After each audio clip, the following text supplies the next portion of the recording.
Assalamualaikum warahmatullahi wabarakatuh.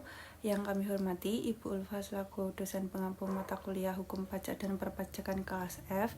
Di sini kami dari perwakilan kelompok 6 akan mempresentasikan mengenai surat pemberitahuan SPT tahunan pajak penghasilan. Sebelumnya, perkenalkan, saya Aulia Rahma Azhara dengan NPM 21013010245 dan rekan saya bernama Rohadatul Sabila dengan NPM 21013010244. Masuk ke pembahasan yang pertama, yaitu mengenai surat pemberitahuan atau SPT tahunan. Nah, surat pemberitahuan atau SPT tahunan ini merupakan suatu surat yang digunakan dalam pelaporan, perhitungan dan atau pembayaran pajak, objek pajak dan atau bukan objek pajak, dan atau harta dan kewajiban sesuai dengan peraturan perundang-undangan. Nah, dalam pelaporannya ada beberapa yang harus diperhatikan, antara lain yang pertama ada wajib pajak orang pribadi yang telah memiliki nomor pokok wajib pajak atau NPWP, yang kedua menggunakan bahasa Indonesia, huruf Latin, angka Arab, satuan mata uang rupiah, dan harus tertandatangani. Dan yang ketiga disampaikan ke KPP atau tempat lain yang ditetapkan oleh Direktur Jenderal Pajak. Selanjutnya ada jenis dan bentuk SPT tahunan. Nah, SPT tahunan pajak penghasilan ini terdiri dari yang pertama ada SPT tahunan pajak penghasilan untuk 1 tahun pajak, dan yang kedua ada SPT tahunan pajak penghasilan untuk bagian tahun pajak. Lalu ada bentuk SPT tahunan yang pertama yaitu berupa dokumen elektronik yang didapatkan melalui e-filing seperti web, e-form, dan e-SPT. Lalu yang kedua berbentuk formulir kertas atau hard copy. Masuk ke pembahasan yang ketiga yaitu mengenai pembagian SPT tahunan pajak penghasilan orang pribadi. Yang pertama ada formulir 1770SS, yaitu merupakan formulir yang digunakan untuk wajib pajak orang pribadi berstatus sebagai karyawan dengan jumlah penghasilan bruto tidak lebih dari 60 juta dan bekerja hanya pada satu perusahaan atau instansi dalam kurun waktu 1 tahun. Lalu yang kedua ada formulir 1770S, yaitu merupakan formulir yang digunakan untuk wajib pajak orang pribadi yang berstatus karyawan dengan jumlah penghasilan bruto lebih dari 60 juta rupiah dan bekerja di 2 atau lebih perusahaan dalam kurun waktu 1 tahun.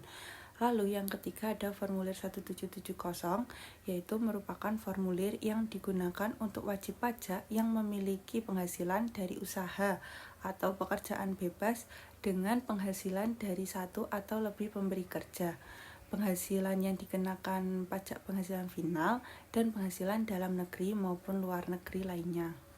Nah, masuk ke pembahasan yang selanjutnya yaitu mengenai penyampaian SPT secara langsung. Nah, penyampaian SPT secara langsung ini wajib dilakukan di 2 tempat. Yang pertama yaitu ada tempat pajak terdaftar atau TPT. Nah, terus yang kedua ada tempat lain. Tempat lain ini dapat berupa layanan pajak di luar kantor yang disediakan oleh KPP atau KP2KP, tempat wajib pajak terdaftar. Nah, selain itu, SPT PPH ini dapat disampaikan melalui pos dengan bukti pengiriman surat dan jasa ekspedisi atau jasa kurir yang dengan melampirkan pengiriman surat bukti dari pengiriman surat tersebut. Selanjutnya ada kewajiban penyampaian SPT tahunan orang pribadi dalam bentuk elektronik. Nah, SPT tahunan wajib disampaikan dalam bentuk dokumen elektronik oleh wajib pajak yang pertama terdaftar di KPP Madya, KPP di lingkungan kantor wilayah Direktorat Jenderal Pajak Jakarta khusus, dan KPP di lingkungan kantor wilayah Direktorat Jenderal Pajak wajib pajak besar. Yang kedua, sudah pernah menyampaikan SPT tahunan dalam bentuk dokumen elektronik. Lalu yang ketiga ada menggunakan jasa konsultan pajak dalam pemenuhan kewajiban pengisian SPT tahunan pajak penghasilan, dan atau yang keempat yaitu laporan keuangannya diaudit oleh akuntan publik. Selanjutnya ada kanal penyampaian SPT tahunan PPH orang pribadi dalam bentuk elektronik. Yang pertama ada e-filing, yaitu upload file CVS dari aplikasi e-SPT atau isi form di website. Lalu yang kedua ada e-form, yaitu dengan mengisi file yang diunduh dari laman DJP online lalu diunggah kembali. Nah, setelah dikirim, bukti penerimaan elektronik ini akan masuk ke surel yang sudah didaftarkan. Baik, selanjutnya adalah SPT dianggap tidak disampaikan. Nah, alasan kenapa SPT tidak dapat dianggap disampaikan, yang pertama ada SPT tidak ditandatangani, yang dimana dalam SPT itu disampaikan langsung atau dikirimkan via pos atau jasa. Selanjutnya, SPT tidak sepenuhnya dilampirkan keterangan atau dokumen yang dipersyaratkan. Yang ketiga, SPT yang menyatakan lebih bayar disampaikan setelah 3 tahun sesudah berakhirnya masa pajak, bagian tahun pajak atau tahun pajak, dan wajib pajak telah ditegur secara tertulis. Atau SPT disampaikan setelah Direktur Jenderal Pajak melakukan pemeriksaan atau melakukan pemeriksaan bukti permulaan secara terbuka, serta menerbitkan surat ketetapan pajak. Selanjutnya ada dokumen wajib dilampirkan. Nah, dokumen yang wajib dilampirkan itu ada, yang pertama ada bukti potong pajak, misalnya seperti formulir 1721A1 atau A2. Selanjutnya dokumen yang menunjukkan penghasilan tambahan, misalnya dari investasi atau usaha. Dan yang ketiga ada bukti pembayaran pajak jika ada. Yang keempat ada dokumen zakat yang akan dikurangkan dari pihak pajak jika relevan. Selanjutnya ada daftar harta dan utang yang dimiliki seperti rekening bank, properti, atau kendaraan. Nah, dalam pajak ini terdapat 3 jenis formulir SPT tahunan orang pribadi. Yang pertama ada formulir 1770 yang digunakan di Indonesia, yaitu SPT 1770, SPT 1770S, dan SPT 1770SS. Nah, ketiganya ini memiliki perbedaan dalam penggunaannya, tergantung pada jenis penghasilan yang dimiliki oleh wajib pajak.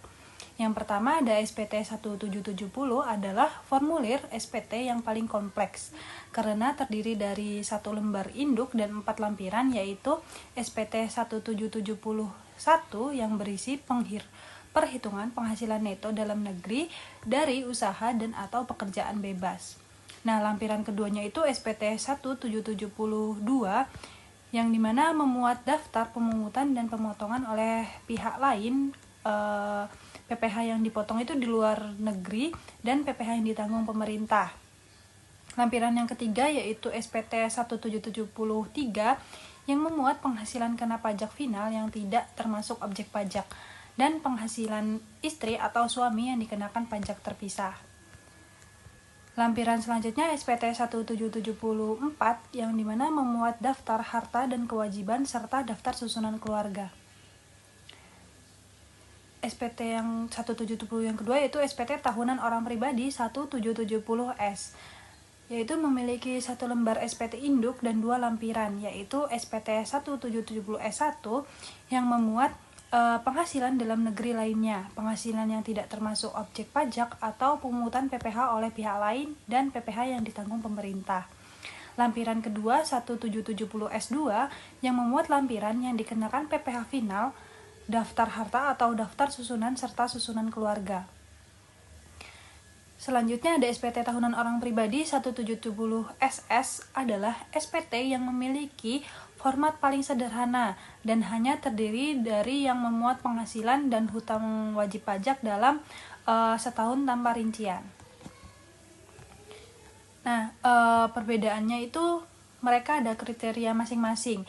Nah, kriteria wajib pajak yang mengisi SPT 1770 itu, yang pertama punya penghasilan usaha atau pekerjaan bebas yang menyelenggarakan pembukuan atau norma perhitungan penghasilan neto, contohnya usaha toko, persewaan, praktik dokter, dan sebagainya, yang dimana bisa dalam bentuk usaha perdagangan, jasa, atau parbikan.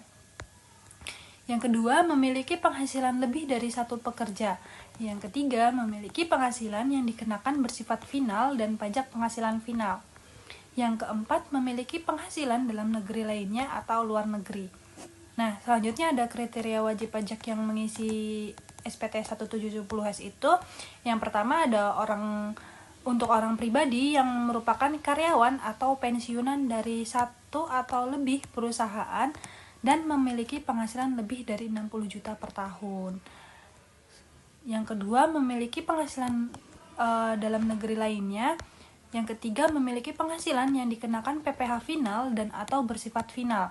Nah, wajib pajak yang menggunakan SPT ini adalah contohnya jika ada seorang terguit di suatu perusahaan, tetapi juga bekerja di sebuah instansi sebagai translator. Jadi dia memiliki 2 pekerjaan.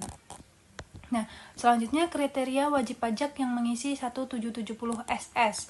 Yang pertama, mempunyai penghasilan selain dari usaha dan pekerjaan bebas. Yang kedua, jumlah penghasilan brutonya itu tidak lebih dari 60 juta per tahun. Dengan penghasilan dengan batasan penghasilan bruto tersebut meliputi keseluruhan penghasilan selain penghasilan dari usaha atau pekerjaan bebas. Nah, yang ketiga, penghasilan dari pekerjaan dapat bersumber dari satu atau lebih pemberi kerja. Cukup sekian presentasi yang dapat kami sampaikan, kurang lebihnya mohon maaf. Wassalamualaikum warahmatullahi wabarakatuh.